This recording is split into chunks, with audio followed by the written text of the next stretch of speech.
Welcome to The Effective Statistician. You're listening to episode number 41, the first episode in 2019. Impress your supervisors by being super prepared for your goal-setting discussions. Welcome to the New Year episode of The Effective Statistician with Alexander Schacht and Benjamin Pieske. Hopefully, or maybe you'll listen to this on the 1st of January, but maybe later in the year. So anyway, welcome to the podcast. This weekly podcast is designed for statisticians in the health sector to improve your leadership skills, widen your business acumen, and enhance your efficiency. We are coming up with a very, very nice webinar. It's all about leadership and how you can increase your influence at work. Sign up and register your interest in leadership at theeffectivestatistician.com/course. In this episode, we give you all what you need in order to prepare your personal goals. We are talking about the wider personal goals and then more specifically about your business personal goals. And this is independent of whether you need to fill out any forms or whether your supervisor is not interested in your goals. It's really important for you to set goals in order to achieve what you want to achieve and avoid kind of drifting along and going somewhere and following some other person's goals, because that usually happens if you have no clear goals. This podcast is created in association with PSI, a global member organization dedicated to leading and promoting best practice and industry initiatives. Join PSI today to further develop your statistical capabilities with access to special interest groups, the video-on-demand content library, free registration to all PSI webinars, and much, much more. Visit the PSI website at psiweb.org to learn more about PSI activities and join the PSI community today.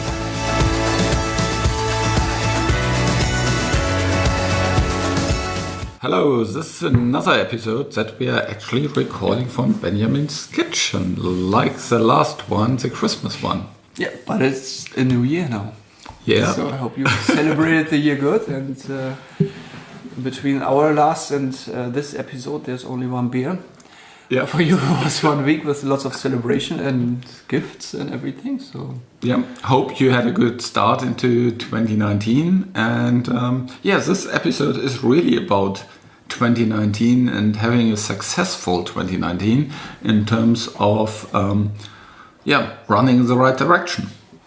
Running the direction, and the direction that your supervisor is hopefully aware of. Is he or she? Yeah, and actually I think people very often misunderstand how much influence people have on their own goals and setting their own goals, setting their own objectives. It's some organizations, of course, it's pretty much a top-down approach. But I think there's a lot of organizations where your supervisor is actually quite happy when you come up with specific goals, because that helps him in terms of his workload. He doesn't need to think about these kind of things with you.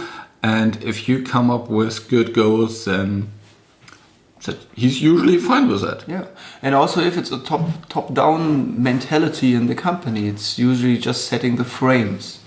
For within you can develop or you set your own goals and develop accordingly.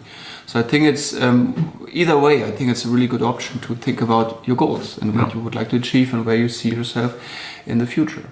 And in terms of these company goals, to be honest, very often these goals don't change so much over the time, and they are in such a way generic that you can probably align your goals very easily with them. So you actually don't need to wait until there's companies where these company goals only come in maybe March, April, May. So you don't need to wait until kind of nearly halfway through the year to set your goals for the year. That's quite...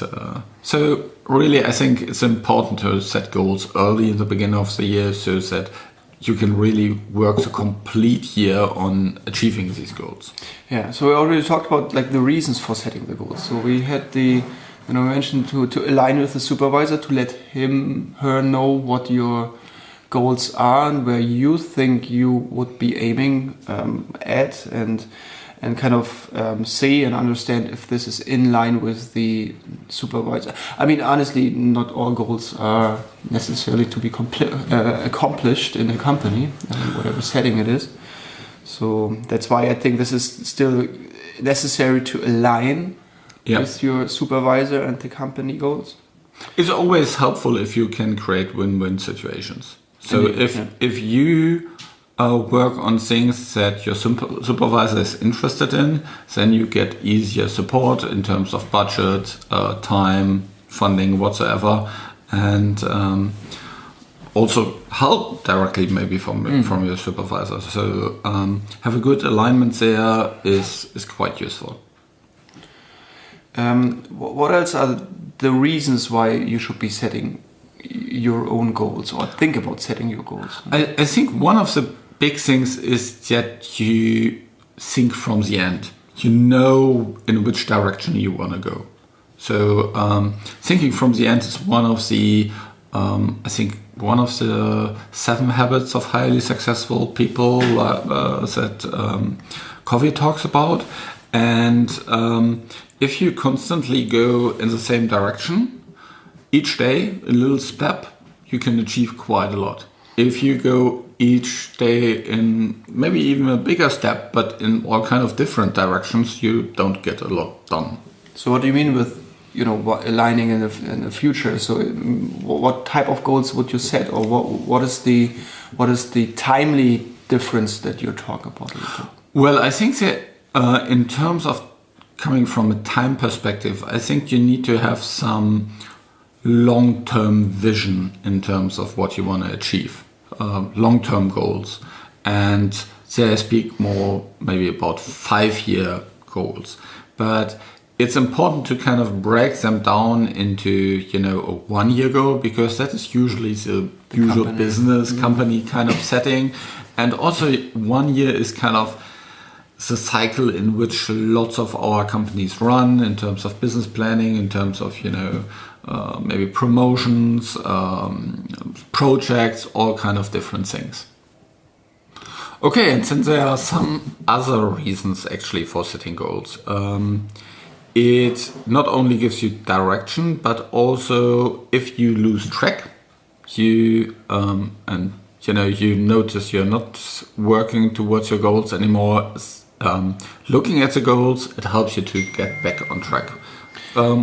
Which is actually quite normal, and especially if you're not aware about your goals, you can easily kind of drift slowly away from them and get kind of guided into other directions just by this constant stream of other things coming your way in day-to-day life. Yeah, that reminds me of the point of mentioning, at least at this time, that the goals are not about being set, then forgot about 1 year, but this should be quite, not every day, but at least once in a while should be recheck your goals to really see your direction and your alignment and have you getting back on track for this one. Actually, it's quite interesting. There's a couple of people that actually say it's worthwhile to have your goals. Have a look at your goals each day in the morning. So actually, I have it. I started to have it in my business morning startup routine to first look into my goals.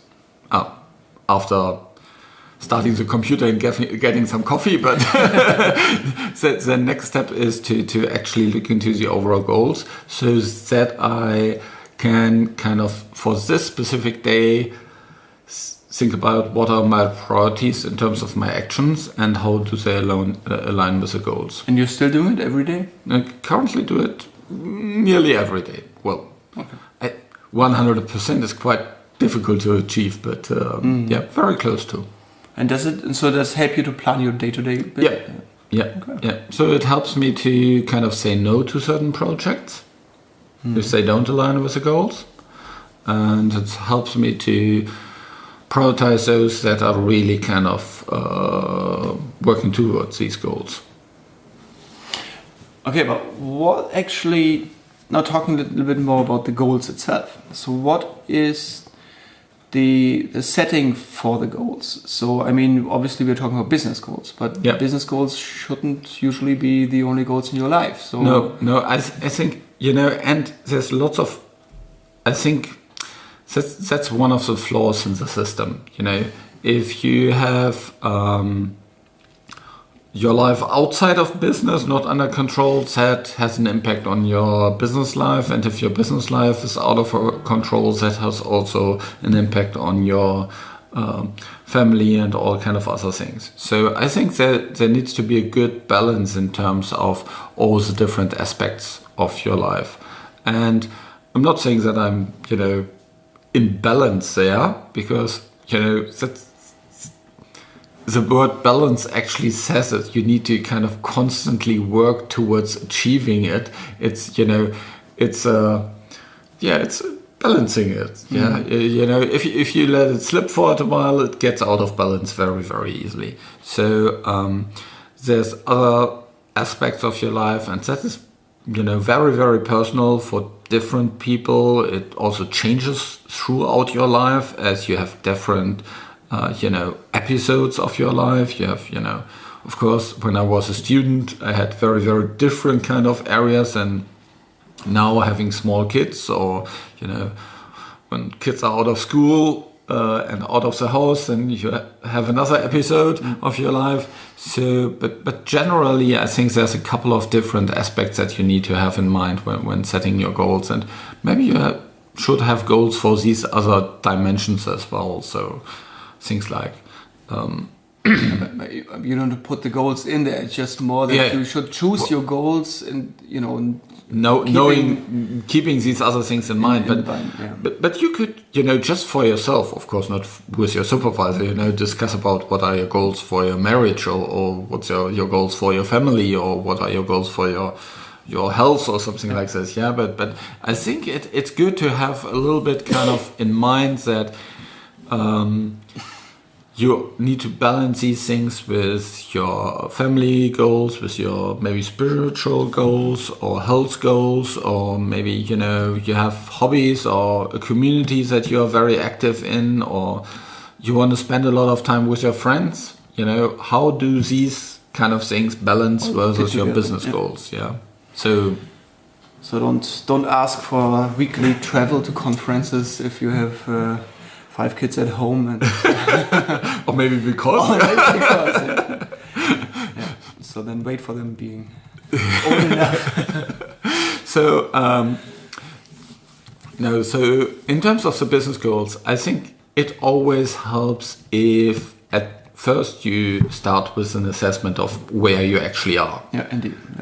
And what's your current status of all the things that you would like to. But actually, this is usually part of the, if you have the review of the last year. So it's not that you start from scratch for this one. It's really kind of should be aligning. Once you did it once, you should be aligning from last year's end-year review into the setting of the new year. But it's the basis to really set goals, to understand where you are at the moment. Yeah, and so I completely agree. It's kind of, after performance management is before performance management.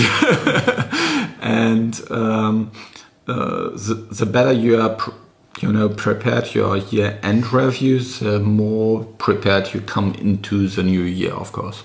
Mm-hmm.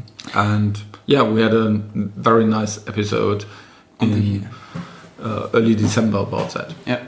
So, and basically it's just like, it's basically the same topic, as we said. It's really just from looking towards the end of the year and then looking back to the beginning of the year. So it's really basically the same strategy that that you need to align for when preparing the planning for the next year. Yeah. So, but what do you do, or what are the points to consider when you say, so where are you now? I think first point is you need to have a good assessment of your strengths. So are you very good on the technical side? Are you very good on the communication aspects? Are you very good on organizing things? Are you very good in maybe improving processes? What are you passionate about? Are you a good presenter? Are you a good, someone that is good on working on the details? What are your specific strengths that you have as a statistician to move forward with your overall goals? Okay, but isn't the strengths more like a part that you receive as a feedback from the year-end review? So you basically know what your strengths are, and isn't it more the question of, does it satisfy you? I mean, if you're a good technical expert, but you're actually not really interested anymore, or would like to become something else, or so, isn't it more like the satisfaction, which is the setting the ground for the next step? I think there's two things. You need to have a passion for it, and you need to be good at it. That's where you want to be. If you are a very, very good statistician from a technical perspective, and you do lots of technical things, but actually you would like to work with people, but because of your technical work, you sit behind your PC the whole day and work in isolation, then you're very good, but you're not very passionate about it. Mm-hmm. On the other hand, maybe you're very passionate about a certain topic, but you have no clue. Well, that's also not a good situation to be. So I think the best situation is if you are, passionate about a topic and you are also really knowledgeable about it. Well, that's where how you identify your strengths, but it's just not necessarily what you. Well, it also helps you to see how the development goals are for you, and which kind of projects you would like to work on. But wouldn't it be like, if you're passionate about something and not very good at it, isn't this a goal to be achieved, to get better, to develop into this? Exactly. So that would be a goal, and then you could see which kind of projects are there that you need to take. And the same with, if you are very good at certain things and, always these things come your way because you're good at it, which very often happens, work goes to those people that get the work done. And maybe you're very good at it, but you're not passionate about it because, there's no development curve anymore. There's, it's just for you become standard work. Then maybe these are projects that you maybe want to delegate in the future, or that maybe you want to find someone that you can train up to take over this position. So that's something to have in mind and think about. And okay, this is now about your personal strengths, but what about your, when you try to find out where you currently are? What else is on the, what else would you need to prepare, understand? So what the status is? So I think another point is you need to have a good assessment of your current workload. What are all the different projects that you're working on? What's your team environment? How's your relationship with your supervisor? How does that work? How is your kind of trajectory in terms of development progress? Do you have a steep curve and you really learn a lot of new things and that keeps you motivated, or are you on a decreasing slope and you learn less and less each day? That's probably not where you want to be. But is it? Well, I think it's quite difficult to find out these things without having some feedback. So I mean, you can prepare it yourself. That's fine, and you have your self-assessment. But is it standard that you would go to your supervisor or your colleagues maybe to just check back on this on certain points? Of course, there's kind of standardized tools like StrengthsFinder or stuff like that you can get for very little money, or maybe your HR department even pays for that. But it's also having mentors, having feedback from peers, having feedback from the supervisor, maybe your supervisor. These kind of things are really, really helpful. Having a mentor is really helpful in there as well. Yeah, I think mentoring is actually one of the best things that you can use to understand your development or your career path, and get an idea of things that you are lacking of, like, or strengths that you are lacking of, and so on. So that's a mentor, because it's not your supervisor who's responsible in a way for you, and also you're kind of depending on your supervisor as well. Yeah. And it's not necessarily a colleague that you're working day to day, but it's somebody else a little bit outside. So that's usually quite objective opinion that you get. Yeah, and you get also pretty direct feedback. Yeah, hopefully.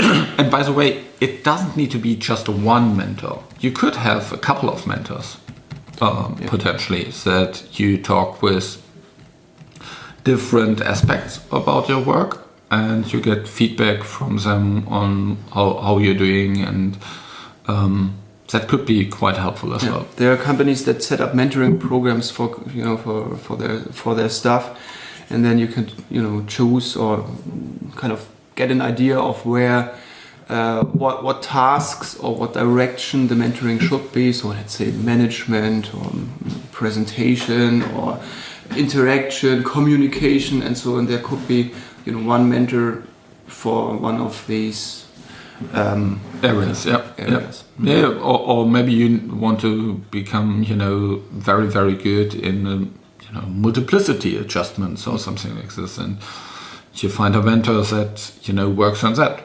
and work together with him. And sometimes even these mentors don't need to be in the same organization. No, yeah. So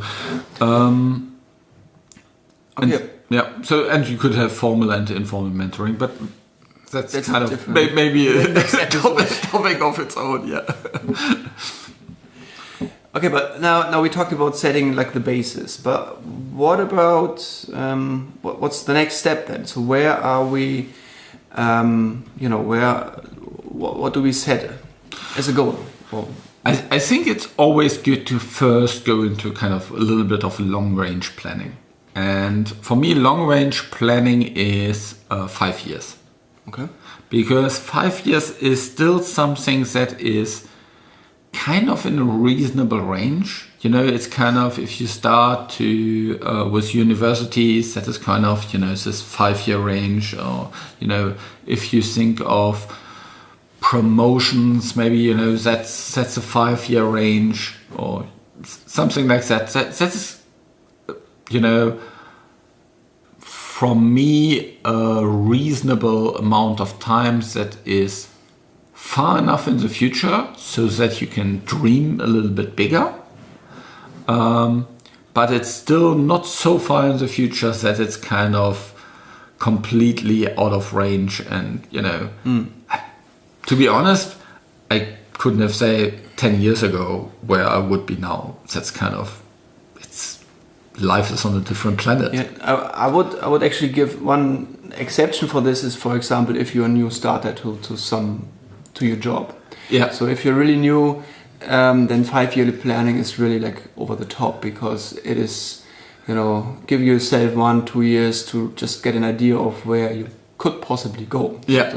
Okay. Yeah. So, but completely agree. For people experience in the area that they're working in, I think 5 years is quite reasonable in terms of long, midterm, whatever planning of your career.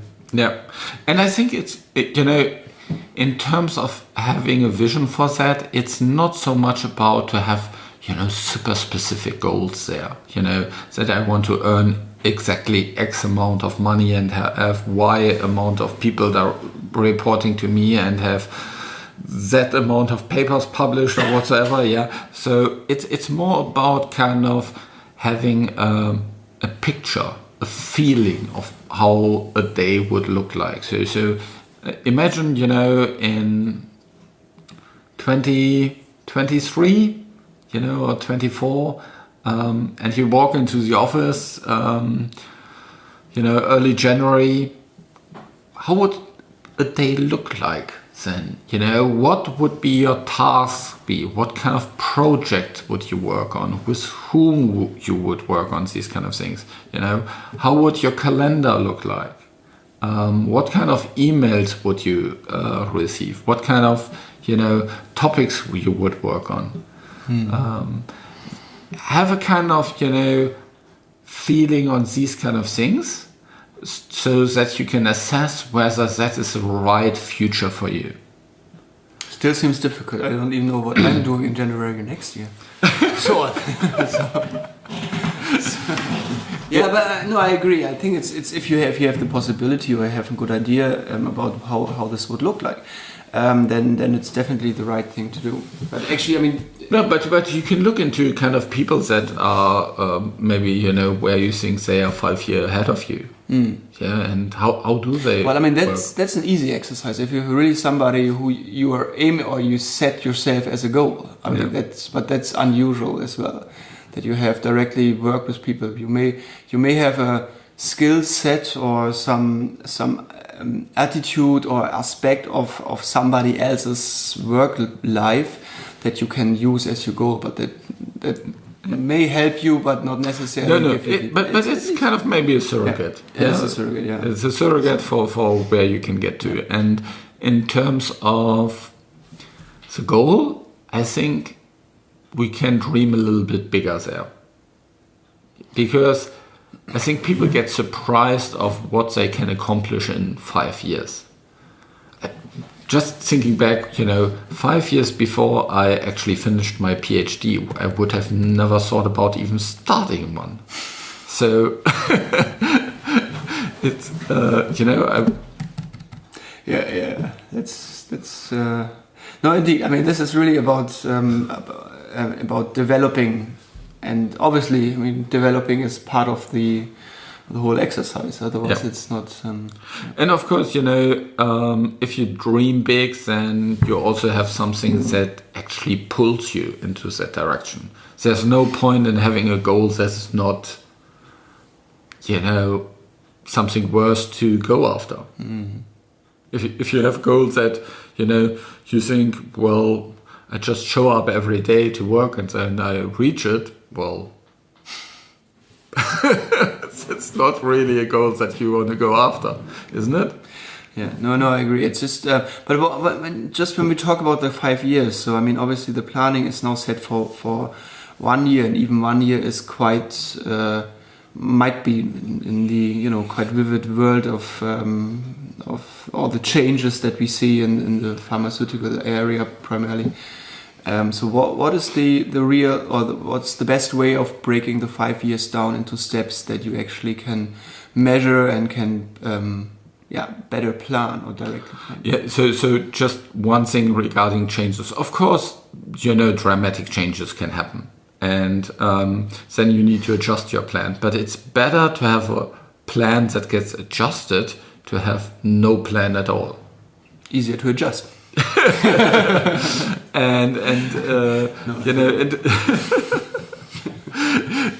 in terms of breaking it down, I think the next kind of step to break it down is now this 1 year cycle, and then you can break it down in what's happening in the next 3 months, then you can break it down in the next week, and then you can actually break it down in what do you do today. And I think that is what you need to do more or less every day. You need to look into, okay, what's the next thing that I need to do to achieve these kind of long goals? What's the next thing that I need to achieve my weekly goals, my quarterly goals, my yearly goals? Yeah. And if you constantly go into the same direction, you actually will be amazed by what you can do. Many companies do also offer or do have these quarterly or like regular feedback rounds. At least we do have it. So Yeah, yeah. this is also like quite convenient then in order to do little more breakdowns in terms of your actual planning, or also just measuring progress for what it is. Yeah, and of course it's great if your supervisor supports you in that and kind of reminds you on things. And I myself, being a supervisor, I know that I sometimes, forget about these and get sidetracked. But in the end, you are responsible for your career and your progress. So make sure that you check on your progress. If you have your supervisor support you on that, that's great. But it's primarily it's about you, your responsibility, because it's your career. It's not your supervisor's career. Your supervisor might be gone in the next year. And he might be part of your career, but still it's your career. Yeah. He can help you, but it's not his job. Okay, so in terms of looking into what now happens in the next year, I think it's important to come from a kind of development point of view in terms of what you want to achieve. And first think about your development goals, and then to see how you can put that into action with the different projects that you need to work on. So that's usually where I'm coming from. And of course there is then on the other side kind of these must-do projects that you need to manage. But sometimes there is, you need to assess where are the degrees of freedoms that you kind of, can tweak to arrange your workload in such a way that you have optimal progress in terms of your development. Because in the end, I think it's a win-win situation. If the employees develop, that's a win for the company as well. No, I agree. It's just maybe a little bit for everyone to understand what are then the, we talked about like setting the basis and planning and setting goals, but actually I think what I would be struggling with is sometimes to really find the items that then you actually put into your goals. So what is it then, I mean, you can't say, well, I'll, every day look into what I'm doing today. It's not a goal. It's how you work with the goals. But what are actually the points or the aspects that are then being, or that you are going to agree with your supervisor on what to do? Yeah, I think, then it comes very often to the so-called SMART goals. Yeah. And I think we talked about that in episodes in 2018 a couple of times. But I think in terms of dimensions, it's first important to think about these. And it's my strong belief that if you want to be successful in your career as a statistician, you need to have good skills and knowledge in 4 different areas. The first one is you need to have very good leadership skills. Mm-hmm. And here I'm speaking not about supervisor skills, but influencing skills. The second thing is you need to be a very good technical statistician and be innovative. Innovative doesn't necessarily mean only on the statistical side. It can also be on kind of the leadership side, on the excellence side, on quality improvements, process improvements. The next thing is, I think you need to have a sound understanding of the overall business, your disease area, things like that. And finally, it's about doing quality work. Excellent. It's about doing work on time, on budget, with quality. These kind of things also, of course, are the foundations. To do. Yeah, just be a good professional every day. I think that's important. So these are the 4 dimensions. and you can think about what that means for you. You know, maybe it means for you that you need to become very knowledgeable in how to interact with regulators, you know, and be knowledgeable about that because you want to, you know, lead phase 3 programs. Then that's important. Or maybe you need to be very knowledgeable about translational medicine, yeah, because you want to work in that area and you want to understand kind of everything about essays in that area and methodological studies in that area, and you need to know about these kind of things. Or maybe, you know, you see yourself more as a supervisor in the future and really as a manager, yeah, and you want to know about change management, you want to know about people management, you want to know about these kind of things. So have specific goals on these topics, yeah, that, you know, you want to actually acquire knowledge and skills in these kind of settings. And or maybe if you're very, very new in your career, you know, maybe it's more about certain basic skills that are presentation skills, actually. Maybe not a basic skill, something that you can actually improve throughout your whole career. And becoming a good presenter, I think, is really, really important. Yeah, or communication, for example, in general, in many ways. I mean, we had the discussions about emails, we had the discussion about face-to-face meetings, So I think there's a lot of skills that are set as a basis to be successful, but depending on the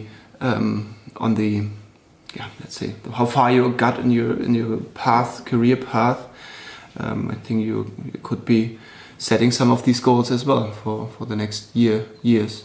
Yeah, and I think, you know, the important thing is that you need to create win-win situations with your kind of day-to-day work. You need to see how you can, you know, with your projects achieve that by doing these kind of projects. So is there anything within the project that you can do to set them up in such a way that they do help you with your goals? So just an example. So maybe there's a process improvement that you want to work on, you know, to show your skills as, you know, in that area, that you can actually drive change, that you know, can update maybe an SOP or something like this. Or maybe you want to improve on your communication skills. Yeah, so maybe you know, and there's a database log coming up and you will present the data. And maybe not just only to your study team, but also to more senior management, and, you know, have a presentation to all your stats colleagues about it. So I think there's a little bit creativity needed to actually marry together your development goals with your day-to-day work. Yeah, actually, there are often more people involved in one study or in one of your projects, so that there's also a good chance that you share or you pick part of the tasks that even helps you to develop in you know, where you see you have a lack of strength or you would like to develop in. Yeah, or maybe you need to just set up the projects a little bit different. Maybe you need to hand over projects, or maybe you need to transition projects, or maybe you need to take on other projects. Yeah, I think that's one point where what I was going to mention is really that it's not necessarily about just the set projects. It's, I mean, we often know or see ourselves in a position where we have been provided with projects, we have been, you know, we have been delegated to tasks and things, and there's hardly anything to change. I mean, that's true for the moment, but still there will be other possibilities, other projects coming. There are other tasks that will be coming your way that you possibly could take on. So therefore, always keep it in mind as well to not only work with the existing projects, to develop your strength, but also to see and be aware of new projects coming to help you develop your strengths. For example, if you would like to move in different therapeutic area, I mean, then raise your hand at the right time. Yeah, and yeah, speak to the right people now, basically. Yeah, and, to see that people know what you want to do. Because if you don't tell people, then they will not know. Yeah. But there are other things than just your projects. I mean, there are, for example, trainings. Yeah, of course, there's other things that, projects is, I think, pretty much the bulk of the things. It's probably 70% of how you can get work done. But of course, there's other things like trainings. You could, if you need to improve your knowledge about a disease area, you go to a medical conference. Or maybe if you need to improve your presentation skills, you can ask your supervisor whether he supports you doing a presentation training. Or maybe, you want to submit an abstract to a conference, on some things that you want to work on, a special project. Or maybe there's, something that you supervise an intern, Yeah, be a mentor or... Or get a mentor. Get a mentor. Yeah. So I think there's lots of things that you can do and think about from this development perspective, and that's about the leadership, innovation, knowledge, excellence kind of directions. Think about these 4 pillars, and then write your goals down. And now we talked about taking on additional things. There's also a good way of sometimes saying no and stop things to do, as they may not fit into your do not line in with your goals. Exactly, kind of what we earlier talked about. If you as became the go-to person for certain types of projects that always end up on your desk because your supervisors know, then it gets done, but you're completely impassionate about it, and you see no growth in there. That then maybe that's projects that you need to get rid of. And then have a talk with your supervisor whether you can train someone else that for them maybe it's a development opportunity to be trained in that. That's what we mentioned before with win-win situations. I mean, this is also leading to the question whether you should not only stop doing some work but also really delegate work. I mean, delegate as part of your development in leadership, but also part of creating situations where other people can reach their goals or develop into further with passion, while you say, okay, that's fine, I'm where I want to be, but let's get somebody else for that one. And of course you want to get rid of all those things where you are neither passionate about nor you have skills. Okay, but I think in terms of achieving the goals, what we really underestimate is the day-to-day habits to actually achieve your goals. There's a saying by, I don't know exactly from who it is originally, but it's not that we perform to reach our goals. It's more kind of that we fall to the habits that we have every day. That is kind of, much more kind of that moves us forward in terms of, we may look into our goals maybe even each morning, but if our habits don't support us through the day to actually get to them, we'll never achieve them. So I think the important thing is now to develop an action plan and have that very, very habit focused. So what kind of habits can you create in your daily and weekly routines to make sure that you go into the right direction? What exactly do you mean with the habits? I mean, So it could be like a So a couple of habits. Workday startup routine where you basically look, for example, in your goals every morning, or a habit that you want to have meetings only if you are clear about the purpose, if the meeting has an agenda, if you can contribute something to the meeting, you only attend these meetings. Habits like that. Or you check your email only twice a day, so that you don't get distracted throughout the whole day. Or a habit, sometimes the habit can be quite easily achieved by just kind of turning all your notifications on your smartphone off. Yeah, it's then you're not longer triggered to look at your smartphone every other minute. Yeah, so you can be more concentrated and have more kind of deep work doing. So these are habits that you can look into. okay. No, I understand. But maybe if it's you want to read a book about a certain topic, maybe it's a habit to every day read 20 minutes in the book or something like this. It's very similar to health habits, or eating habits or something like this. You need to put these habits in, and it takes, of course, several weeks, probably months, to kind of get into that.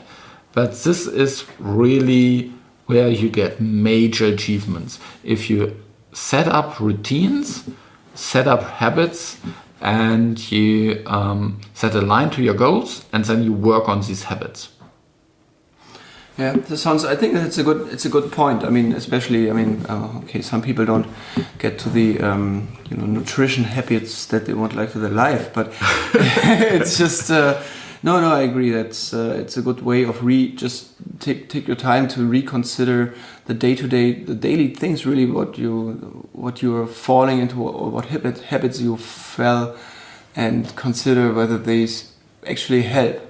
Yeah. Or not necessarily only because of the goals that you're setting, but also in general, if there are routines which are unnecessary or just distracting, as you mentioned, for example, the having the mobile just there and getting notifications every time. So in terms of that, there's actually 2 books that I would recommend, and you can find them also in the show notes. The first one is The Power of Habit. Why We Do What We Do in Life and Business by Charles Duhigg. Very, very important book. And a very similar book was written by James Clear just recently. It's called Atomic Habits. And it's kind of based on Duhigg's book, but gives even more practical advice. So for if you want to learn more a little bit about the science and everything behind habits, then I would recommend Charles Duhigg's book. If you want to get really kind of very, very practical approach, you can directly go to James Clear book about Atomic Habits. But what are the steps that you should be doing now? So in terms of steps, if you have written down your goals, which we talked about earlier, it's now about creating action plans. And the first action plan is looking into what happens in the next 3 months. Write specifically down what are your kind of, what you will work on the next 3 months. What does that mean for the next week? So if you really listen to this, and implement it on the 2nd of January, so what do you want to achieve by the end of the week? And then what can you do today? And start with that. And basically, it boils down to every day. Well, it seems that I fear that I don't have the time to do that. Well, I think it's actually quite nice time invested in that. The time that you gain to do this is bigger than because you waste. How long does take, 2-3 hours, maybe maximum. Yeah. If you have a good preparation from your last year PM, then it probably takes you an hour. And it's also, this is kind of a habit to continuously update that and monitor that.